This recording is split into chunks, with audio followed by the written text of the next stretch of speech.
Hello,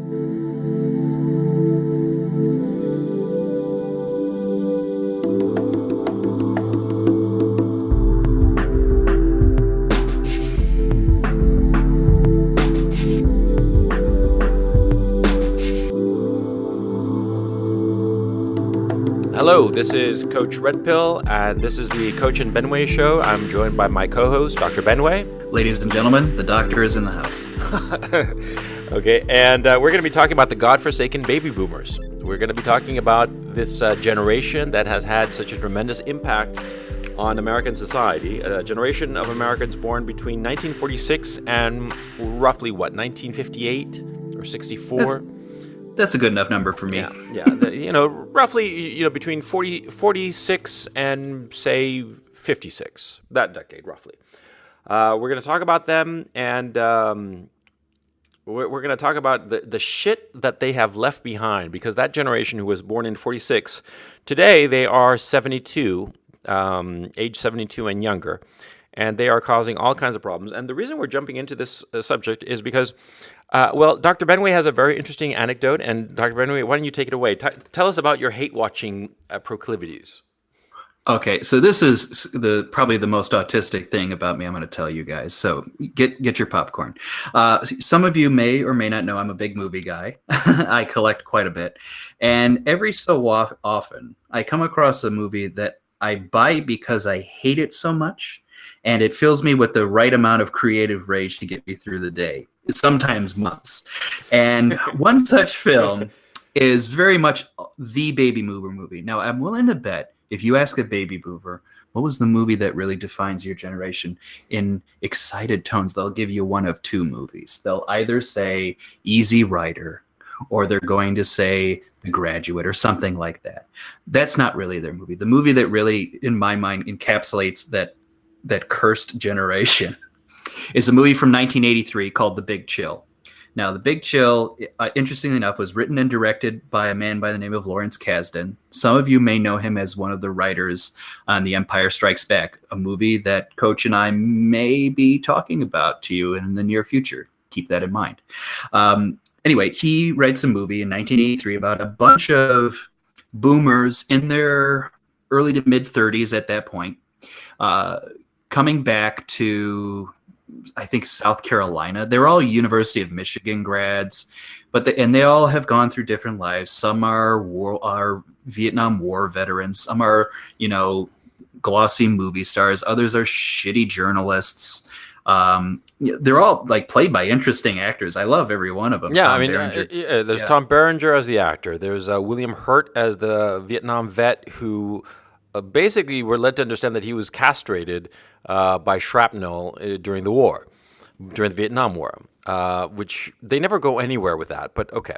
Then there was Kevin Kline as this guy who's got a footwear company, basically running shoes. They're called Running Dogs, I think they're called, which is actually a pretty good name for shoes if you think about it. And then there's the and the reason that they all come together is because Alex, who was actually played by Kevin Costner, but it was actually, in fact, cut from the movie. You actually never see Alex. He's just like a presence, right? But I thought Kevin Costner, by the way, when I learned that he had been cast as Alex and he was the original Alex, I thought that perfect casting, because it is perfectly cast movie. Alex commits suicide before the movie starts. And the entire picture is how these friends all come together. Jeff Goldblum was the crappy journalist. He wrote for People magazine. And anyway, they all come together for the funeral, and they spend a long weekend together. And it's kind of bizarre because it's like a big party, I mean, their friend died, killed himself, and they're happily watching the Michigan game or some shit like that. It was kind of weird. I mean, their friend dies, and they spend an inordinate amount of time talking about themselves in the least self-aware means of communication you can ever conceive. That's the thing. I hate these people. Almost, tell us how you really feel. Okay, my God, stop beating around the bush. Okay, it's as if these 30-some-odd-year-olds never graduated college. They had their finals yesterday. and they're talking now, and it's all about themselves. Well, And how, like, no, it's not all about themselves. It's about their very privileged problems about themselves. Okay, they're not talking about the fact that, oh, my child died of typhus and I didn't have money to pay for the treatment, or something serious. They talk about the minutia of their lives, of their relationships, with who they were fucking, crap like that. I mean, high school shit. It's basically high school shit, right? And it's just so bizarre. And well, there are scenes. There's one scene with Glenn Close where I feel like she's whimpering like a little girl, saying like, "I don't know how to have feelings, but I like you people because you're fun, even though I actually don't like you people in many regards." It's like, oh God, I know that it's funny because my parents are baby boomers, but they're not. Yeah. They weren't privileged baby boomers.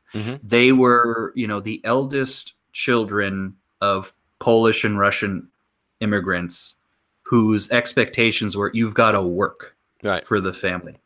And they did it. And they, and it's not like they had perfect lives by any means. My father suffered from depression during the time he was in college and almost got drafted into the Vietnam War, and Nixon ended the war just when he had his papers come up. So, it's not as if, they didn't have tendencies that might get pulled into others of their generation, but they, my father wasn't going around, talking about, being a journalist and, the minutia of his existence. He's like, I'm busy, I'm busy getting food on the table, and I want to play a little basketball, and I want to go home and watch some shit and fall asleep, kind of thing. He's had his expectations of a family. His focus is the family. There are families-ish in here, but they really don't. I don't get the feeling like these people care about him. Yeah, because the central couple, played by Kevin Kline and Glenn Close, because they all gather at their house. Okay, Kevin Kline is this successful entrepreneur with his shoe company, and Glenn Close is, I think she's a doctor. And they're supposed to have a couple of kids. They do have a couple of kids, but the kids get shipped off somewhere at the beginning of the movie, okay, so that the adults can basically play. What happens is that what struck me is that they seem so immature. All of these characters seem so childlike, and childlike in uninteresting ways, because they were tantrumy and they were like self-aware in a narcissistic and destructive way. They weren't childlike in a way of being innocent and free, although I recognize that the movie was trying to present them as such. And well, we were talking about this particular movie. We're not going to talk about it for an hour, but it's the point of entry to this generation. Because, I mean, this generation of baby boomers was fucking horrifying. We call them, this episode, the Godforsaken Baby Boomers, because that, as far as I'm concerned, is what they were. They were forsaken by God and gobbled up by the devil, as far as I'm concerned, because their attitude is so fucking narcissistic. They live up to the 7 deadly sins to a T, and I think we should go in that direction, because...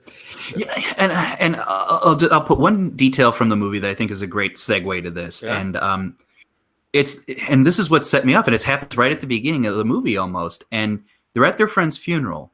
What's the song playing for the funeral? The Rolling Stones, You Can't Always Get What You Want. Right. Now, I love that song. Yeah.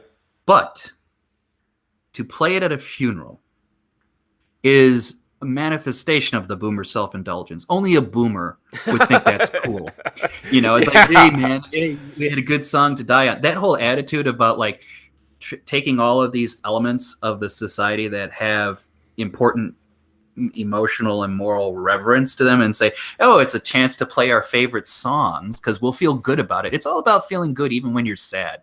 That's the boomers to a fucking T.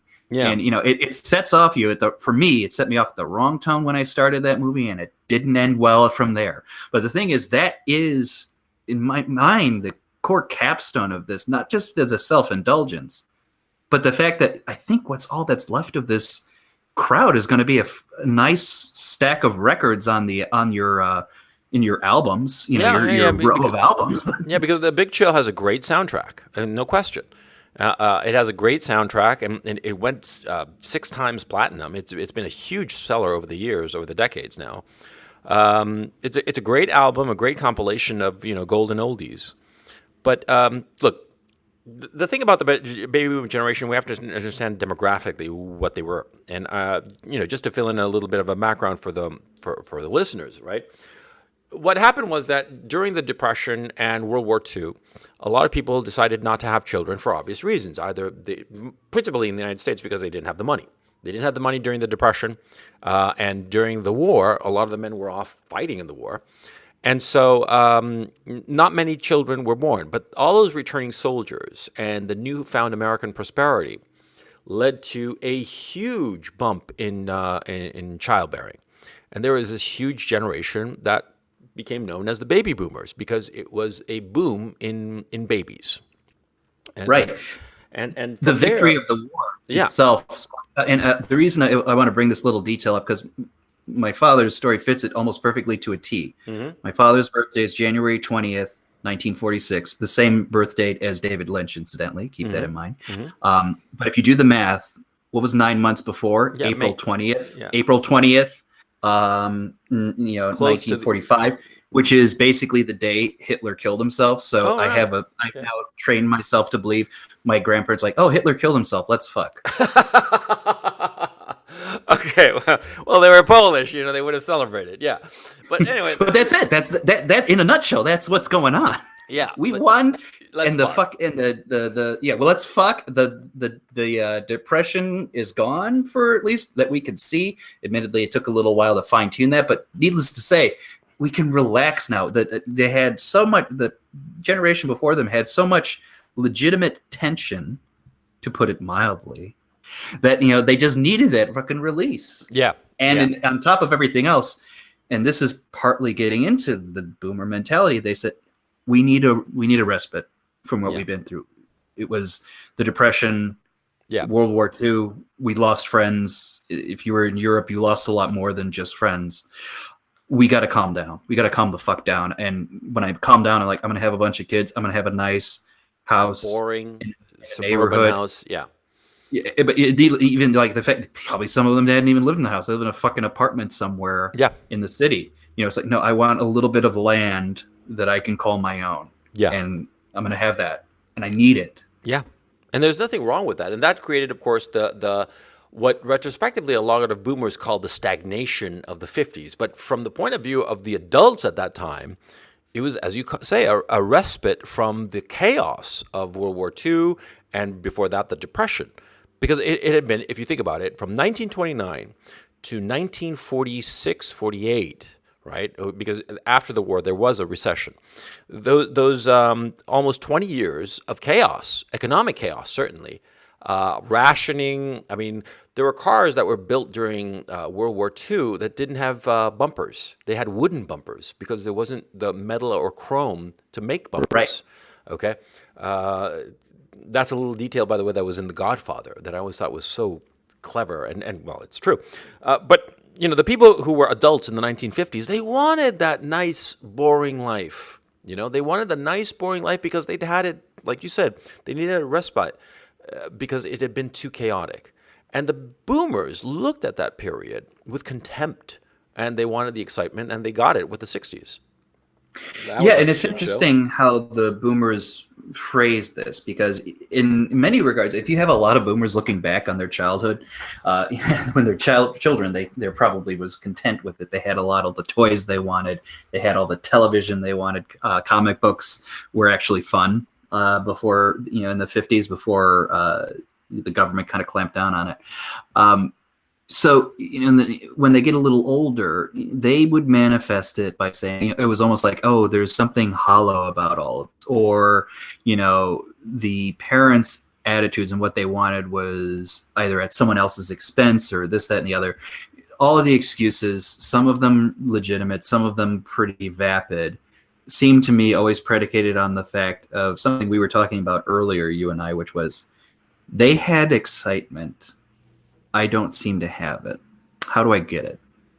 How do I get excitement out of, to your point, having, hedonism. And sometimes, and not, I mean, hedonism, a lot part of it, but also just finding causes to get excited for. So, I think a lot of people know that a lot of the boomers bugaboo that they always love, and why we still revere this person officially, or at least officially are expected to revere him, the civil rights marches. Martin Luther King is still like a kind of God figure to them, because they can say, hey, I can see something going on in the United States which is unfair, and I'm going to take a stand on it. And hey, if I go to the South, or if I am at least thinking of people like me who are going to the South and they're putting themselves at risk, I did something good. Right. Truth of the matter is, very few people did something like that. There were very few people in, I think it was SDS, Students for a Democratic Society, I think, which was tied to the freedom marches and all that shit. No. SDS came later, didn't it? SDS was later. Which one am I thinking of? You know what I'm talking Riders. about? Yeah. But that was like in the early '60s, even the late '50s, as I recall. Okay. But look. Irrespective, the one I get bored with, silly, is John Kennedy. For them, the boomers, John Kennedy was like some sort of, prince, emperor, god kind of figure. That he was just a vapid little man. He was a vapid man who had his daddy buy him the presidency with some well-placed bribes in Chicago, for crying out loud. He was an awful man. He was the man who started Vietnam, and they kept saying that, Kennedy didn't do anything. He was the one who sent the first military advisors to Vietnam to fight the Viet Minh.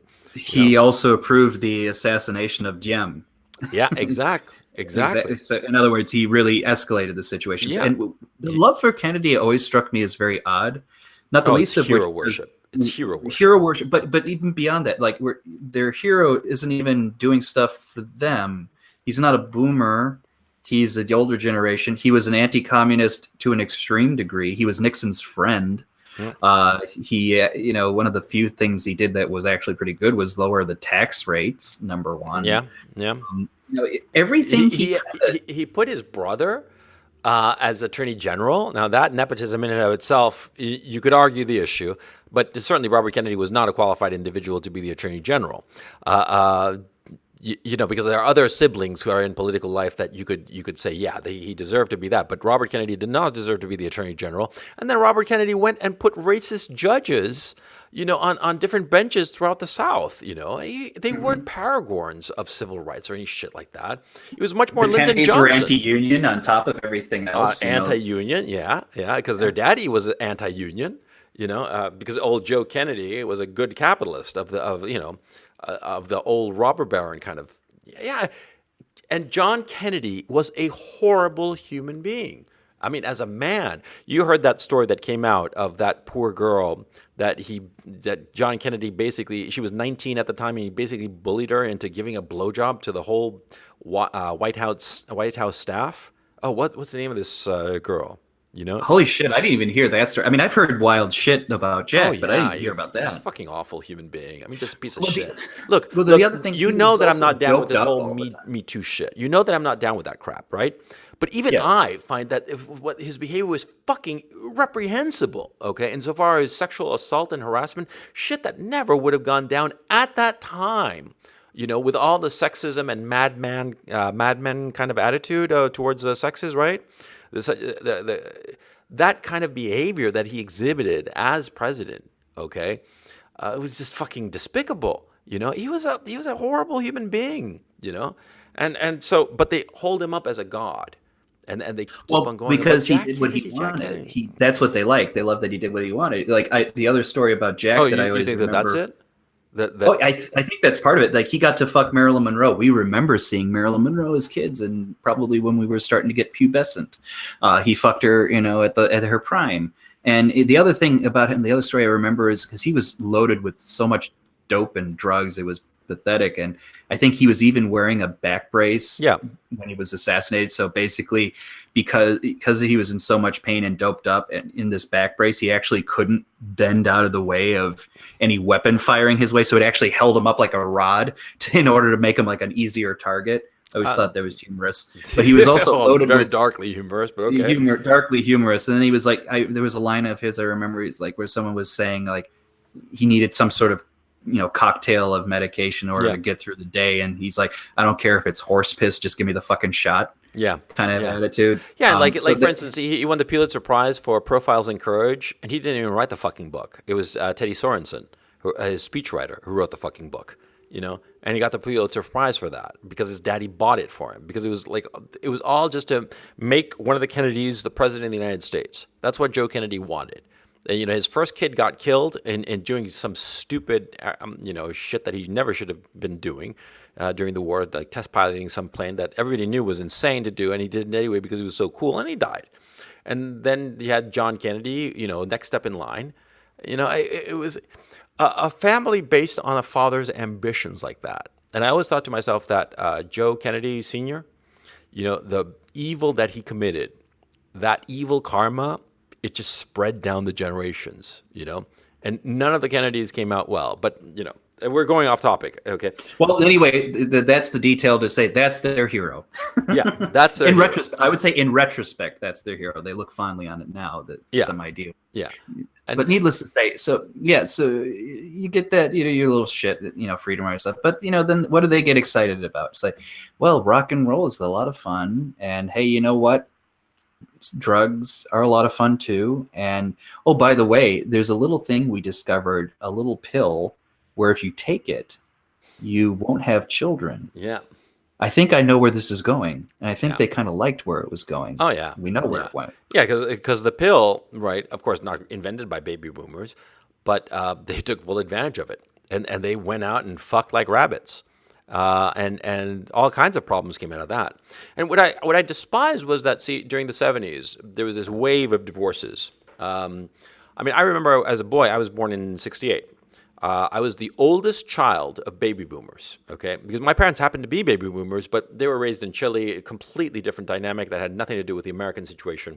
When they moved to the United States, because my dad went to university there, they were just disconnected from American popular culture or their peers of the same generation, because they had different interests. They were, students, and then my dad was working and all the rest of it, and had a kid and all the rest of it. So they never had any real contact with baby boomers.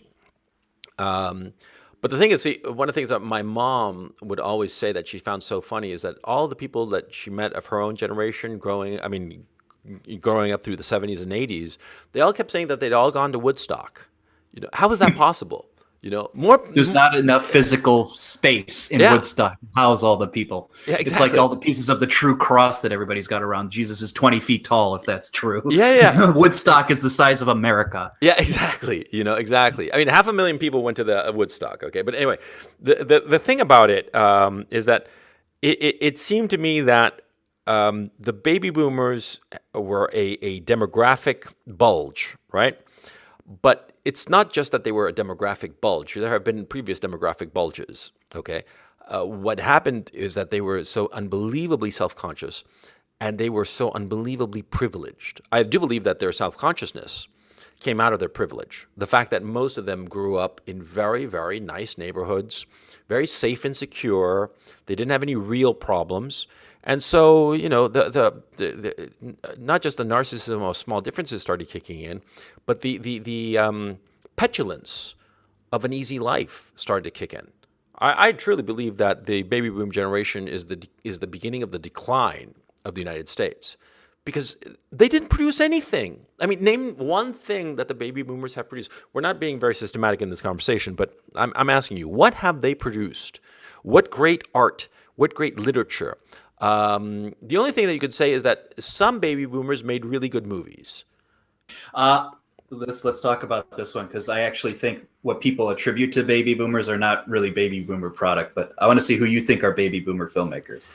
Okay, well, not Francis Coppola. He was older than Exactly. Because that's the thing. All of those great films of those early 70s that we'll eventually talk about, your Easy Riders, your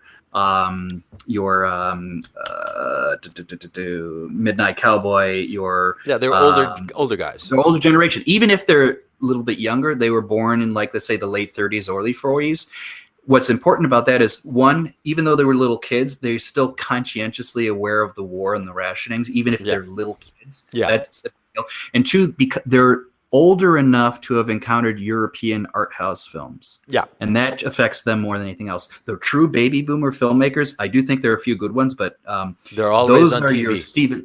Your TV and American, sort of like trashy movies. I don't mean that disparagingly. It's just, B movies. That's Yeah. what they kind of like. Your Steven Spielbergs, your Robert Zemeckis. Steven Spielberg and Robert Zemeckis, to me, are like the epitome of baby boomer filmmakers.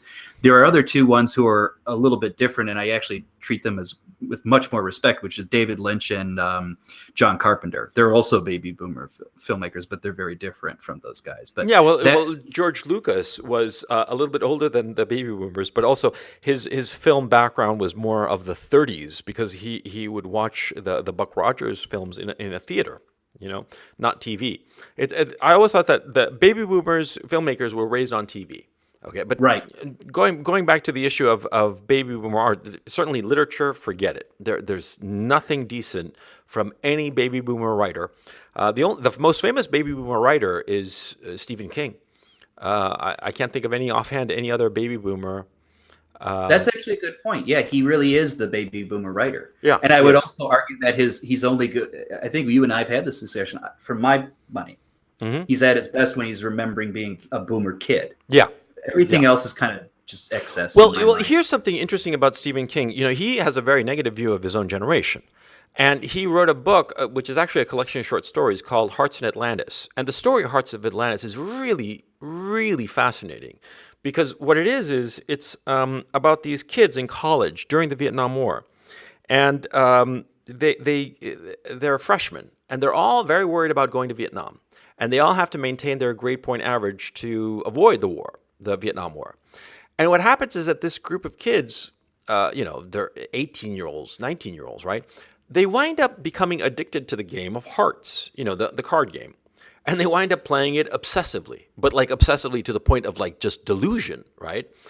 And their grades suffer and everything starts to fall apart in their lives. And they just become more and more obsessed with playing hearts. And of course, they start getting kicked out. And I always thought that it was such an interesting story, an interesting metaphor for the baby boomers that they, because he wrote that book self-consciously as a critique of baby boomers. And the epigram that he used in that book was really interesting because he took it from Easy Rider. And at the end of Easy Rider, the Peter Fonda character says, "We blew it." And Stephen King seems to be, I understand from interviews and such, that he does believe that the baby boomers just blew every chance that they had. And you look at baby boomer politicians, people like Bill Clinton, people like George W. Bush, people like Dick Cheney, people like John Kerry, people like Hillary Clinton. What's the commonality? Oh, and even, what's his name? Trump. Trump's a baby boomer. What's the commonality of them? Except for Bob Kerry, none of them served in Vietnam, and they all studiously avoided the draft very effectively.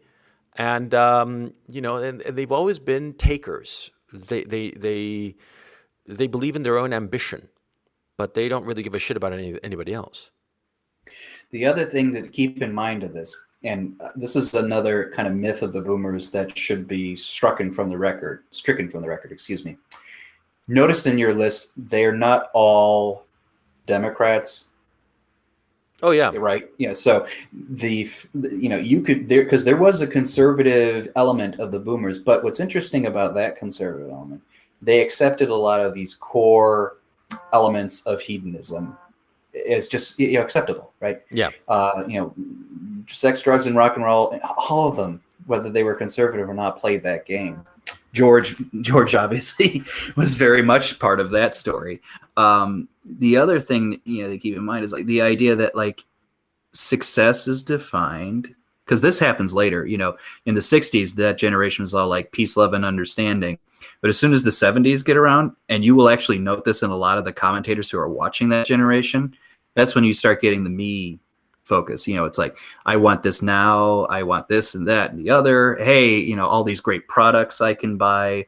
The 80s is as much a product of the boomers as as we think the 60s are. Well, my vision of the boomers during the 60s and 70s and 80s is as follows. It's during the 50s they were children, right? But during the 60s, right after the assassination of Kennedy, and on through the 60s, the Summer of Love and all that, then the civil rights protests, and then the killing of Martin Luther King and Robert Kennedy, who was also another one of their heroes. I don't know why. He was an evil son of a bitch, but Anyway, they had basically two causes, basically peace, love, and anti-Vietnam. Now, here's an interesting thing that I'd like to throw out to you. When the Vietnam War draft ended, protests dropped to zero. The Vietnam War continued for a couple more years, for 3 years, I believe. I believe Nixon ended the draft in 72 as a move to shore up his political base for the 72 election. And the Vietnam draft ended, and protests dropped off to zero. There had been huge marches beforehand of young people, yeah. But they only marched when they were at risk of being sent to the war, okay? And so there's that to think about. The other thing to think about is that, see, during the 60s, it was peace, love, and rock and roll, and they would go to the Woodstock and have a good old high time, and get stoned and all the rest of it, right? And they wouldn't worry about material success because they felt that it was within their reach, right? But then in 73, you had the oil shock, the first of the two big oil shocks, the second one being, of course, 79. And after 73, this generation, which at that time would be what, roughly, between 25, 27 and 22, roughly, right? Right after college. That's when they all of a sudden realized, holy shit, or my view is, they realized after the oil shock that, holy shit, this prosperity that we've lived our entire lives could vanish. So we better get our money now. And you saw that effort during the 70s.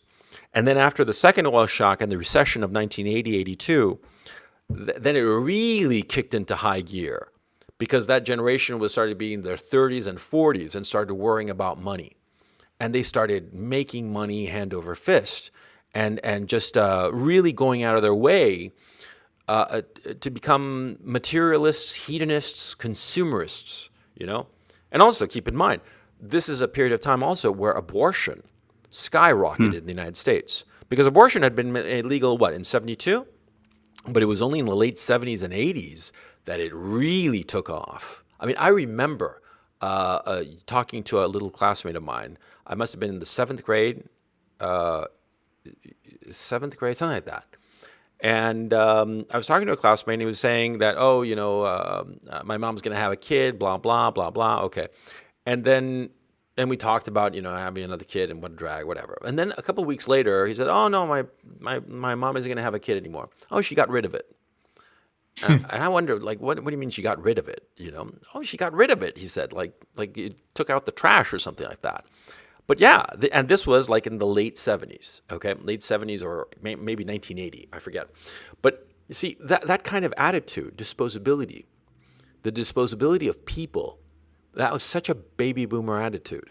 That's the thing that I was always struck by. Even a child was disposable, okay? I remember growing up during the 70s as a child of baby boomers, and I had other classmates of mine whose parents were baby boomers.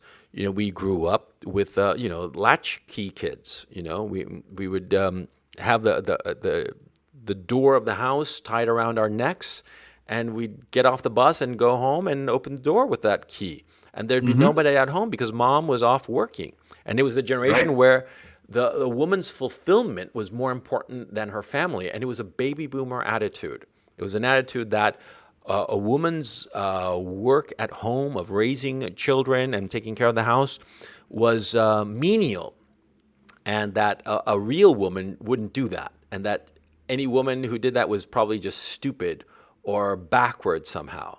And that was a baby boomer attitude, looking down on the family. Oh, I fucking hate it. I think it's true. It's because it's interesting because I feel like even though my parents, again, are boomers, I get to look outside of it a little bit because my mother, rare for the time, she's a boomer as well, but she stayed, when I was born, she decided to stay home.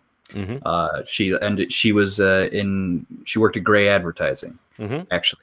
And then, when I was born, my father said to her, look, you're going to spend as much of your money on raising me as if you'd take, kind of like not worked. So you might as well just stay home and take care of him. And she did. So, and that was an oddity for sure. I think most of the parents that were in my neighborhood, I think, worked. Both of them. More kids were latchkey kids. I had the odd thing where the odd twist of events, that my mother didn't do that. So I noticed. So what does that mean? It means I noticed it more so than other kids who would have just accepted it as like a fact of life. Yeah. I thought it was odd. It's like, don't you have, isn't there someone like around to, take care of you or talk to or whatever? I guess not. And yeah, that is right. The idea, it was almost like, what's the best way of saying it? It's as if like they were annoyed that anybody would impose on the party. Yeah. You know what I mean? Yes. It's almost like, hey, my mom's calling me. I got to go back home and do my work. Yeah, exactly. Like eternal children who wanted to play all the time, and anybody who cut short their playtime was evil. The responsibility that naturally comes as you grow up and have a family of your own, as if the natural responsibility was not merely a responsibility, but an imposition that was unfair, which is an incredibly childish approach to things. I mean, it just drives me fucking nuts about these fucking it was the fundamental libertine attitude that group certainly has, the idea that, what kind of party poopers would go around and interfere with your individual ability to have fun. Yeah. And I don't want to just say that's like libertarianism, because it's not that sophisticated either, even though it's certainly a part of libertarianism. It's not in the sense that, we were all like classical liberals at heart and they stole it from us. No, it was more like they were fundamentally predicated on the idea that you had rights to have as much fun as you wanted to. Now, what was interesting about that was like that fun was oftentimes very harmful to themselves and harmful to the people around them. But the thing is, their attitudes about that kind of persist to this day, and it manifests itself in things you wouldn't expect it to. Like, for example, like the idea that even in economically speaking, it's like, hey, I can hire whomever I want to work for me, even if they're legal or not, because, hey, it's the freedom to do that, man. They have freedom to be here or travel there or the other. I mean, it sounds like a stretch, but you see where it kind of emanates from. Well, this logic kind of maintains. What I always found despicable about them was their moral hypocrisy. That they would say, this is good for me, so I can do it. And then later, when their circumstances had changed, they were like, you shouldn't do that. But it was the same thing that they had done in their youth. You see what I mean? Like, for instance, taking drugs. They took a boatload of drugs, right? And then when they realized that drugs were potentially detrimental, they started making a big to-do about, the war on drugs and we shouldn't legalize this shit and stuff like that. They were always so hypocritical about everything. And the stuff that would come out, like, for instance, some Republican politician, a baby boomer politician, who was like anti-abortion, and then he'd had like his mistress have like 3 abortions or some shit like that. It was always like that, and it wasn't like Republicans who were hypocritical. They were boomers. The boomers were the hypocrites. That they happened to be Republican or Democrat, that was just immaterial. It was the boomers. Exactly. It was very immaterial, because I think fundamentally in that generation, the arguments that go over their head more than anything else is any argument predicated on a sense of community. Yes. Yes. Outside of their own generation. Like they have a generational identity. That's for goddamn sure. Yeah. But any argument about saying like, hey, what's best for society, even if it means your individual liberty is going to get curtailed, that's not going to work for them. It's like in one ear out the other with them, because they didn't think that way. Yeah, because their whole they think about their family as they were so square in a certain way. I feel like I'm using such cheap lingo here, but that's essentially it. It's like but I always thought that Ronald Reagan was the perfect politician for the baby boomers, because the baby boomers got him elected, right? And when he did his It's Morning in America routine in 1984, right? I remember 1984 very clearly, because that was like, for me, the apogee of the baby boomers, because I remember the LA Olympics and the Reagan the re-election campaign. And it was like tailor-made, because like there was this weird nostalgia in the Reagan campaign, of going back to like a forgotten time, and it sort of like lulled the baby boomers, and they loved that shit. They ate up that nostalgia. Do keep in mind, it's the baby boomers who are nostalgic for old pop culture, because the older generations, they were never nostalgic for previous music Yeah. or previous movies or shit like that. The older generations would just leave it behind. It's the baby boomers that have worshipped this nostalgia, and they go on and on and on about rock music released in the 1950s and 60s. Oh my God, that reminds. There's two things I want to say. One about this obsession. Hang on. I just want to point out one thing. Do you ever hear of people like in 1960 or 1970, for instance, say older people in their 50s and 60s at that time, reminiscing about songs that had come out in World War I? Did you ever hear that? The beginning of All in the Family. Boy, the way Glenn Miller played songs that made the hit parade. Guys like us, we had it made. Those were the days. Right. They do have some element. Yeah, maybe. Okay. Well, maybe I was going to posit that it was just the baby boomers who essentially invented nostalgia. But okay, maybe no, but that they took it. They you know, to borrow a phrase from one of their favorite movies. Their generation went up to 11 on that one. You know, so I mean, like, I'll give you an example. Like, you know, not too many years ago, they had like a big fucking Beatles, for lack of a better term, reunion show where they had Paul and Ringo around and they were going through all the songs. I'm like, first off, how can you have a fucking Beatles reunion show when half the guests of honor can't make it for obvious reasons? Well, no, I think of the '94 concert for Bob Dylan.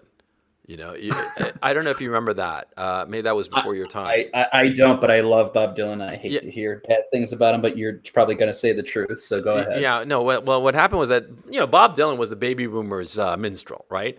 And I always suspected, you know, Bob Dylan has always been smart enough to keep it close to the vest insofar as what he actually thinks.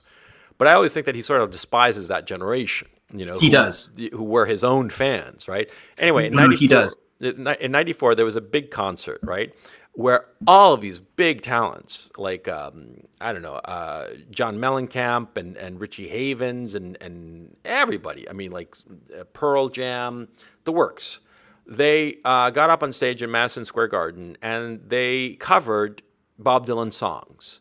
And at the end of the show, Bob Dylan played two songs. One was, I think it was Girl of the North Country, and I forget the other one. But like, for instance, Eddie Vedder sang Masters of War. It was a terrific performance. Richie Havens, I remember, sang Just Like a Woman.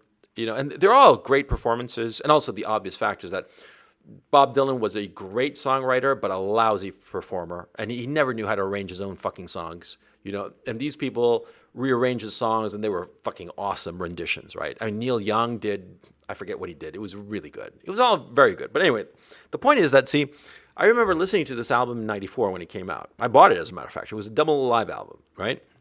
Which is a very boomer thing, you know, because the boomers love their double live albums. Anyway, like, you know, you listen to this music, and they were just so nostalgic for it, for not just the music, but what the era represented, the 60s.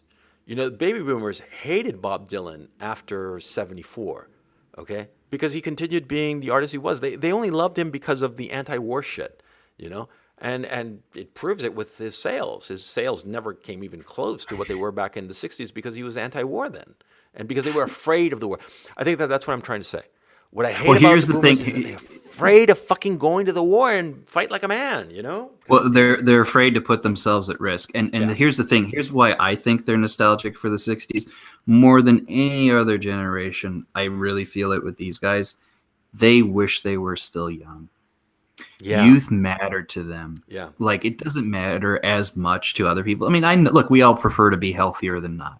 Sure. But I think their generation, like, to be young meant to be with it in a way that we're trying to, I would say at least for me, we're trying to escape from, because all of this youth culture that we still kind of have, I feel like it's still residual baby boomer attitudes that they're trying to maintain. Completely. You know, and that was part of the big chill as well. They're 30 some odd years old, but they still wish they were 20 somethings, you know? Here's the thing that they when you're 20 something, when you're 22, right? You graduate from college, right? You got your whole life ahead of you. It's all promise.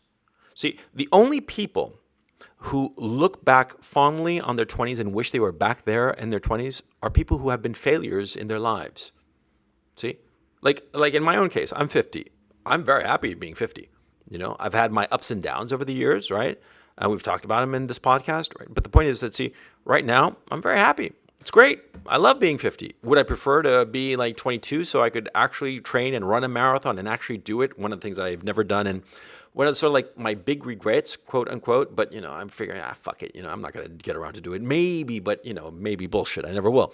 But the point I'm trying to make, see, is that I'm not actually nostalgic for the past. I don't want to go back to when I was 22 or 32 or 42 even. I'm happy where I am today. Those eras passed and I lived my life and now I've moved on. Okay. But the baby boomers, why are they nostalgic for their 20s? Because they failed and they recognize that they failed. Nobody is nostalgic for the past if their present is in decent shape. You see what I'm trying to say?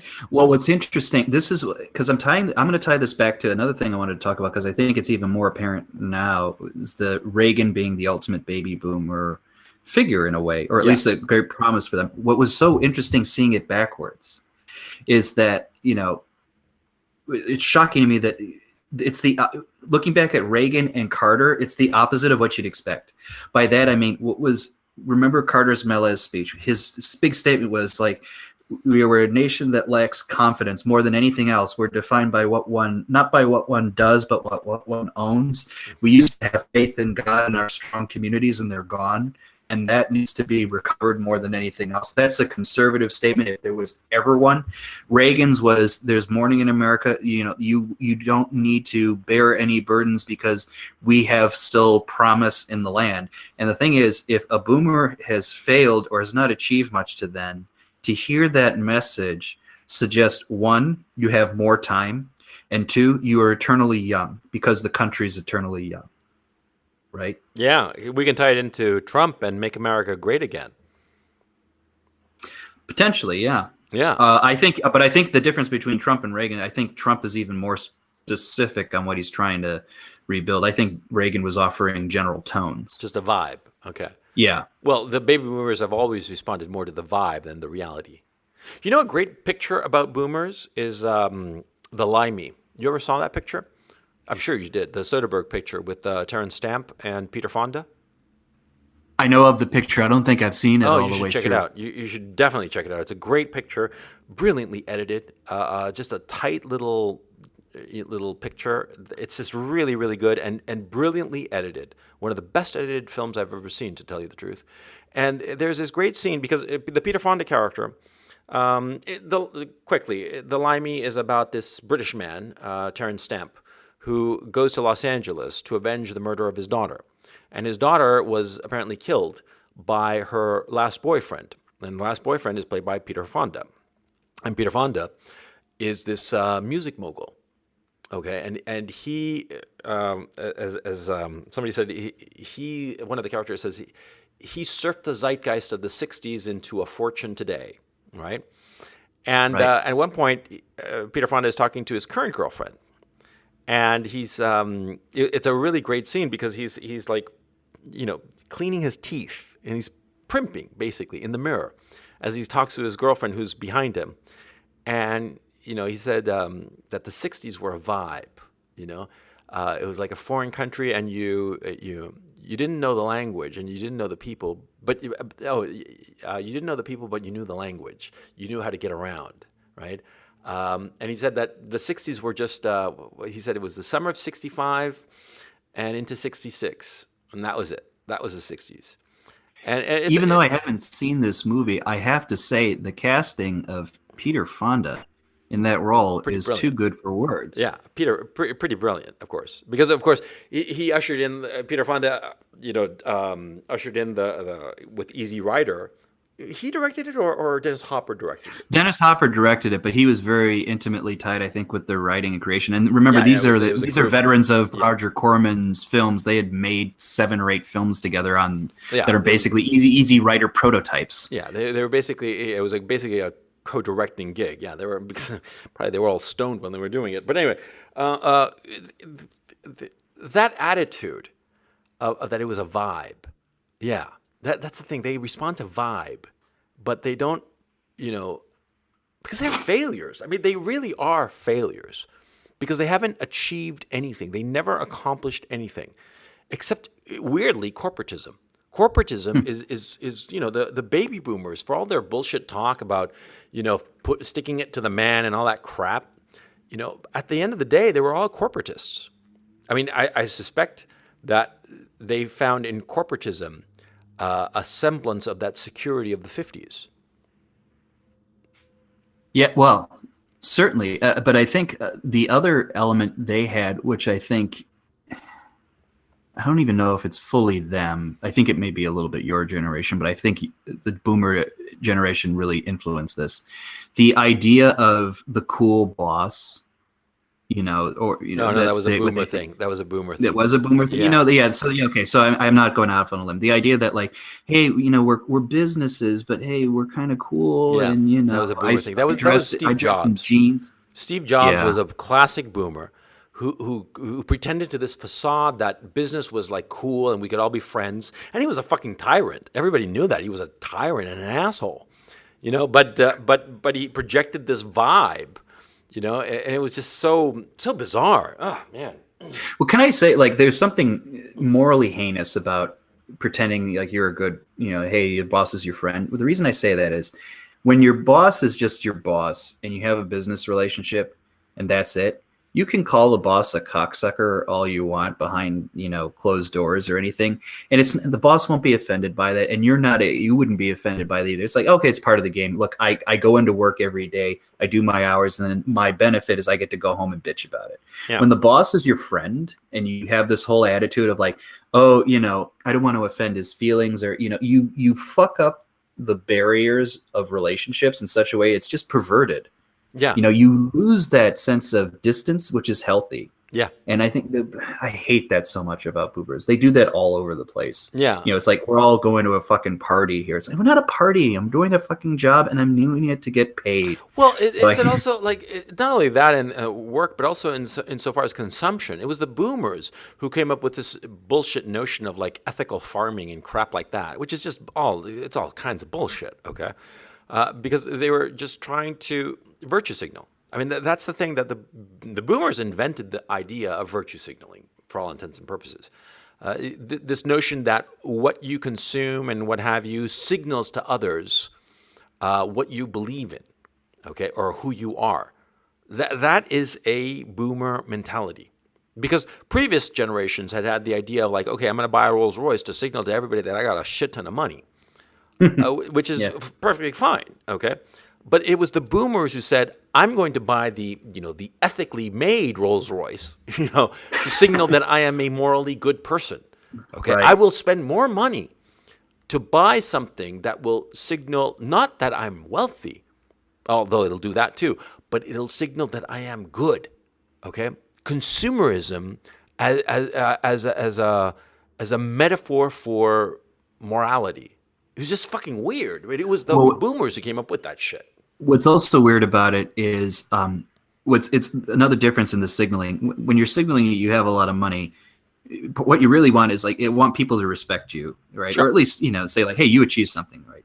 For the boomers, I would say it's so different and it's so much more pathetic. They're doing it because they want to be liked.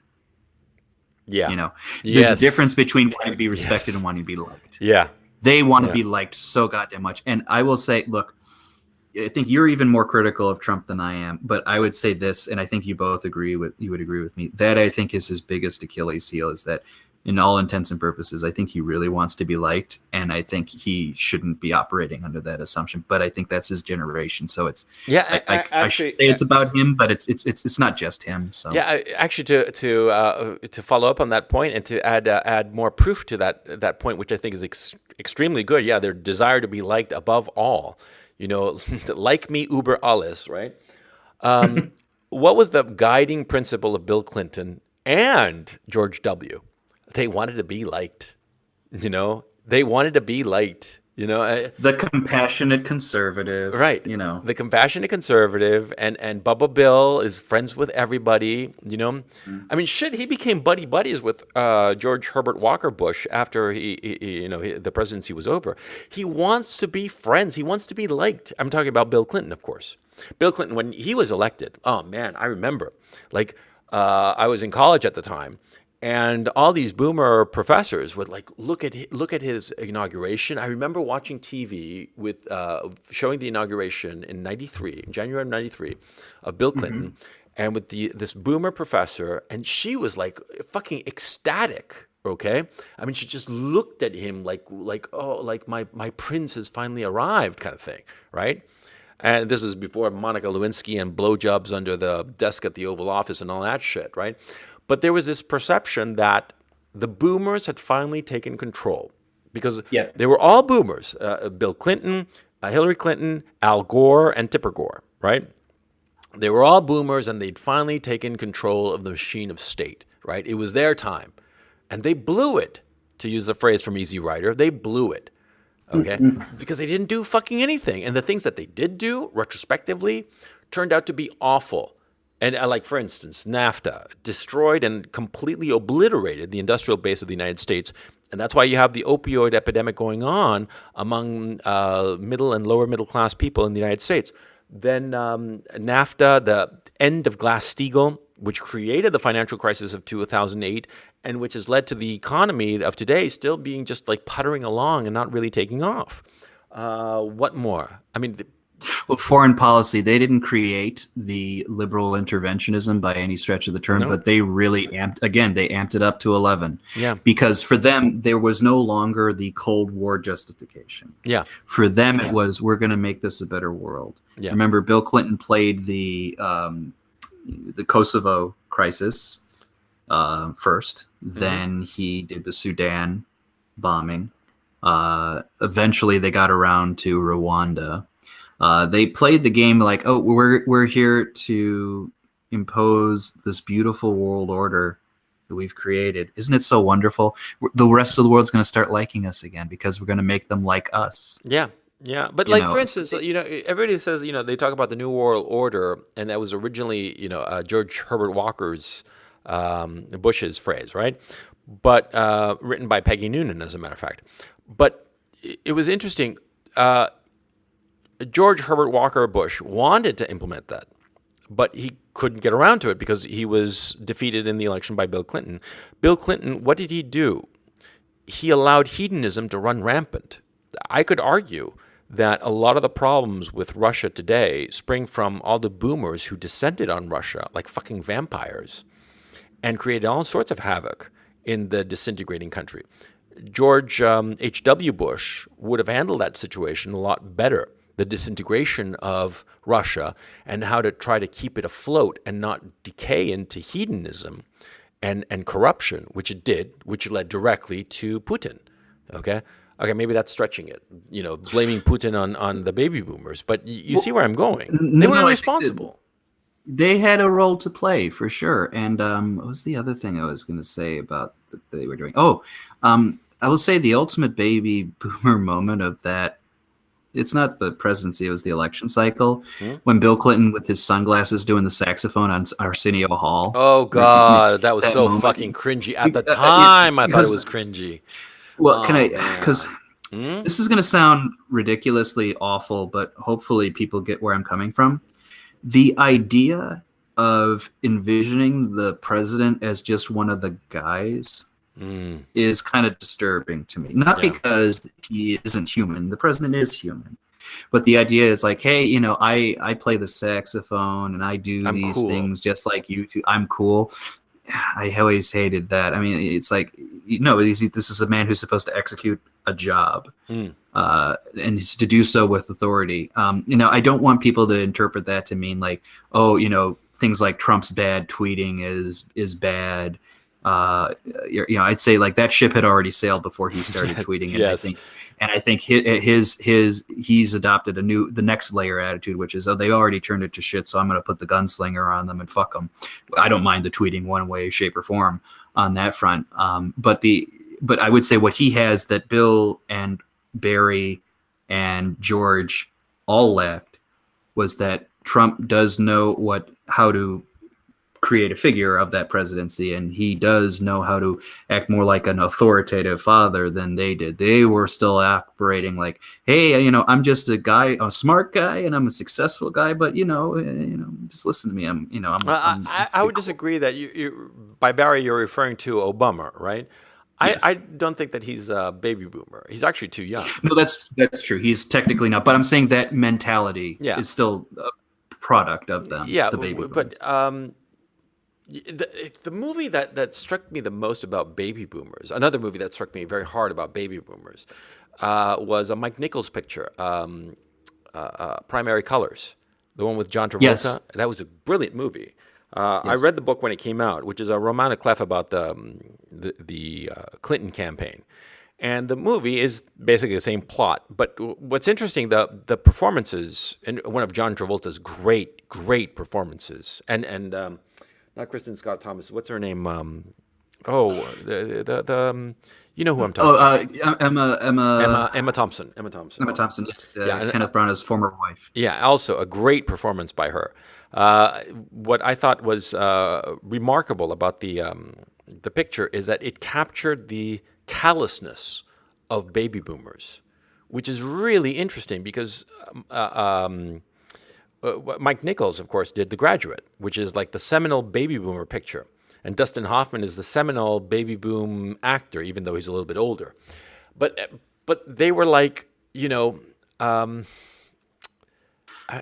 They No, I know what you're saying. so callow and so obsessed with the vibe, but then willing to throw people under the bus and wreak enormous havoc. Because if you think about The Graduate, right, what happens? Dustin Hoffman shows up at the wedding of this poor girl, causes a scandal, right?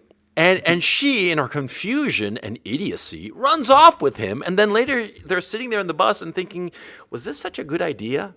And they Exactly. both good God. Literally, like she's being married. She's going to get married to the successful guy, and she hears this little nebbish fella going, Elaine.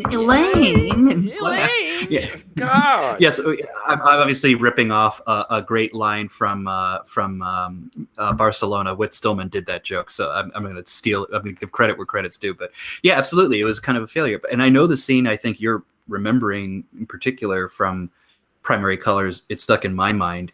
Is after so there's a scene where they're looking for dirt on one of the other Democratic primary candidates, played by Larry Hagman, I think. Brilliantly. And very brilliantly. And they find out that he was into cocaine and had sex with a man who wound up having AIDS. And Kathy Bates is like an idealistic friend of the Clintons, and she finds this information, and basically the Hillary character, Emma Thompson, says like, "Oh, should we leak it to the Times or this?" No, the Wall Street Journal is more. It would be more independent. Exactly. And Kathy Bates, because Kathy Bates is the other tendency of that generation, the true believerism. Yeah. And she says, "I can't do that." And she realizes that her whole existence is predicated on the idealism of what the Clintons in her mind represented. And when she sees that they're that callow, and she says, like, they didn't even fucking hesitate. Yeah. And she says it was a test and they failed it. But she knows that she has no existence outside of them, so she kills herself. Yeah. Exactly right. That's exactly the scene I was thinking about. Yeah. Because they're standing around in the kitchen, and they both instantly, the John Travolta character and the Emma Thompson character, who represent, of course, Bill and Hillary Clinton, they instantly are thinking of how they can use this dirt to destroy their opponent. That's the first thought, okay? Because what's interesting, of course, is the situation that happens to the Larry Hagman character, and how he talks about it and the other characters talk about it. It's clear that the guy, it was just a human fuck up. Okay, there was no business or anything like that. They were just fuck up, because people fuck up, because people are human. Yeah, that's what Kathy said. Her character says it's not even straight up venality; it's sad and human. Yeah, exactly. Because her appreciation is the objective truth to the situation. She's just, Mike Nichols using that line was just underscoring it. Right. I actually don't think that scene is in the book. I can't recall offhand. Because my impressions are colored by the movie, because the movie was better than the book. For sure, yeah. But my thinking about it's interesting that Mike Nichols was the one who did the picture, because it's an interesting counterpoint to how far The Graduate ultimately got to. Because there are other movies that are truly baby boomer movies. I'd venture to say that all of Robert Redford's career is just baby boomer shit. Okay. Think about it. He came to prominence in the early 60s with The Apartment, right? With Jane Fonda, right?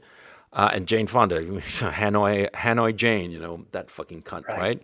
Hanoi Jane, who was a fucking cunt who went to North Vietnam and propagandized in favor of the North Vietnamese communists, who were fucking mean motherfuckers. They were evil fucks, okay? Yes. Let's never forget that, okay? Regardless of what the Americans did in Vietnam, the North Vietnamese, the Viet Minh, they were fucking evil. They were evil motherfuckers, right? She propagandized for them. And then how did she wind up? She wound up doing fucking exercise videos. Well, let's also never forget the big image that was associated with that, because she had a hard time living it down. She sat on a Vietnamese anti-aircraft gun, clapped like a little giddy schoolgirl, and enjoyed herself. That was the anti-aircraft gun that would shoot down planes, American planes. Yeah, exactly. And people, I remember in the 2008 campaign, or at least maybe I'm misremembering this is real. I feel like that came up because like John McCain was the guy who got shot down, and Jane Fonda was like the giddy girl clapping over it. Yeah. God help us with John McCain. I think that's another bag of shit, but that's for another episode. Yeah. But that was the image that she did that, and I know vets never forgave her for that. Well, yeah. Regardless if the vets were for or against the war, they never forgave her for that. Well, let's talk about the vets a little bit, okay? The vets, man, the baby boomer vets, whiny motherfuckers, aren't they? I mean, I'm sorry, but they are. They're fucking whiny cunts, okay? And I don't give a shit if people don't like what I'm saying, but the fact of the matter is the Korean War vets, like people like Clint Eastwood, who suffered really badly, I mean, like Clint Eastwood nearly died in some... In some, we were talking about it the other day, weren't we? Was Clint actually in the? I didn't. Yeah, he was a Korean War veteran, and in point of fact, he went. His ship sank, or somehow he wound up in the ocean swimming for a whole night, terrified that he'd drown or be eaten by sharks, and finally survived some fairly horrifying incident during the Korean War, right? But he never talked about it, or he talked about it, but it was like, oh, shit happens, But the Vietnam War veterans, it was this whiny attitude, okay? And they had to spend a year, because the Vietnam War draft, you'd go in for a year, okay? And you'd go in for a year, whatever your role was, and after a year, you were out. World War II veterans, some of them spent the whole goddamn war, 4 years stuck in the army. And in combat, okay, there were soldiers in Patton's armies that had been, fighting since the very beginning of the war, okay? In Saving Private Ryan, there's that famous character played by, what's his name? I know who you're talking about. The I sergeant. His name. Yeah, it slips my mind. But he has like packs of dirt. The tins of earth from all of the campaign, Italy, North Africa. Yeah, what does that tell? The guy had been in the army fighting, in the front line fighting for at least 3 years, because the Italian campaign was what, in 42? 43, I think. 43. Okay, well, okay, a year and a half, or 2 years. Okay, fine. Okay, whatever. But the point I'm trying to make, they whined about the goddamn war so goddamn much. Okay, they whined about it endlessly. The only decent picture to come out of it, as far as I'm concerned, was Apocalypse Now. But Apocalypse Now really wasn't about the Vietnam War, or it could. That's for a different conversation. The point I'm trying to make is that they were so self-examining of their emotions all the time, and they get a little bit of a kick in the pants, and they go off the deep end. I remember when the movie Coming Home came out, and they were going on and on and on about the poor Vietnam veteran, right? It was just so sentimental and saccharine. Well, I'll be kind to them and give them this. I'll be the kind guy. You can be the this one. Okay, you be the guy. Who in the previous one, you were saying that we should just kill all the people in Africa. So I guess exactly. On this one, I'll be the bad cop, and you're the good cop. I think like your bad guy here is a drop in the bucket to my let's genocide Africa, continent depopulate. But I'll say this. Unlike World War II, the Vietnam guys were put in a situation where they had no objectives, they had no path of success. They were just put out there and say, like, basically, like, what about the ones today? What about the ones in Iraq? In Iraq today, it's the same thing. Worse even, because it's a truly pointless war. Okay, not even like a figment of a rationale, because at least you could say, oh, well, we're defending democracy in South Vietnam to prevent the dominoes from falling of communism across the whole continent. Well, at least that's something.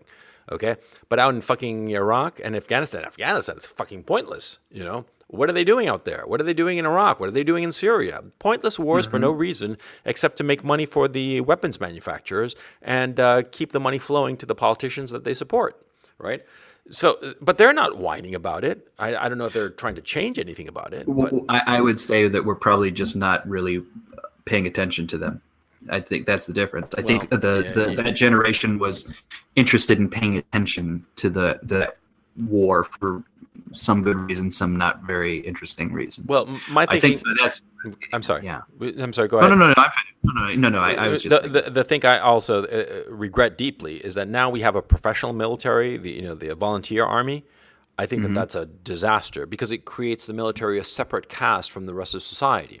I truly believe that a democracy should have compulsory military service, and everybody should be doing it.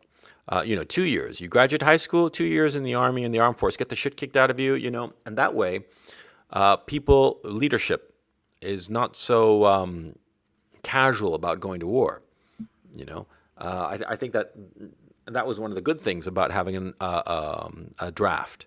And one of the bad things about having an all-volunteer army is that because it's a separate caste and they know what they're getting into, and because that separate caste there are no familial relationships between soldiers and the political leadership, that political leadership has no trouble sending that military in pointless wars for no real clear reason. Do keep in mind, during Vietnam, there were a lot of congressmen and senators who had children in the military.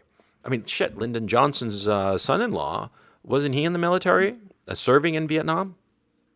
I forget, frankly. I can't recall, but what's his name? Rob, the one who became governor of Virginia later. It doesn't matter. Yeah. But the point I'm trying to make about baby boomers, is that they, the baby boomers whined all the fucking time. All the fucking time. Whatever little fucking hangnail they would have, they'd cry about it. And it created a culture. Because I remember growing up in the 70s, how this culture of looking at yourself as this like fragile little thing that constantly had to be monitored and taken care of, how that culture grew on every level, medical, psychological, spiritual, but it was always so bullshitty. I'm not expressing myself very well, but do you see what I'm trying to say? Yes. I mean, what's the best way? I mean, they were just... I don't know if you're sighing at me or sighing at the generation we're talking about. I'm sighing at the generation. It's like...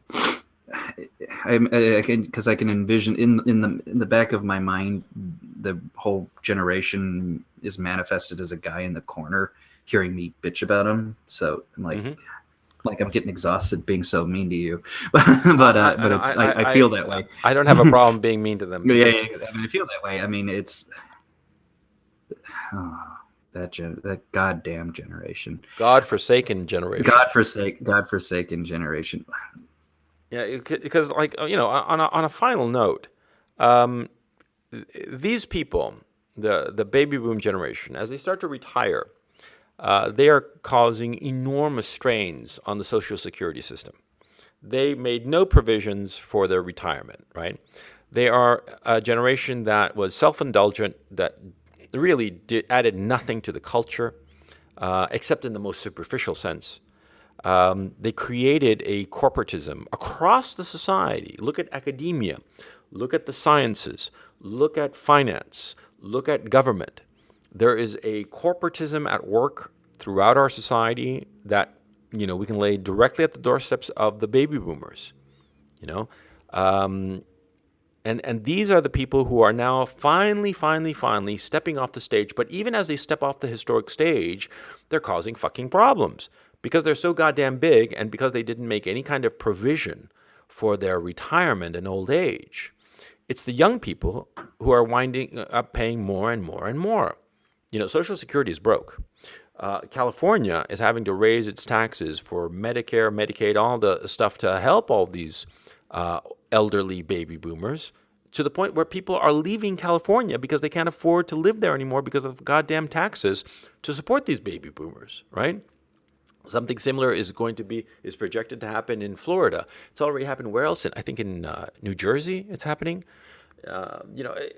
It's a fucking mess. The baby boomers left the country a lot worse off, irrespective of the historical issues that it would have.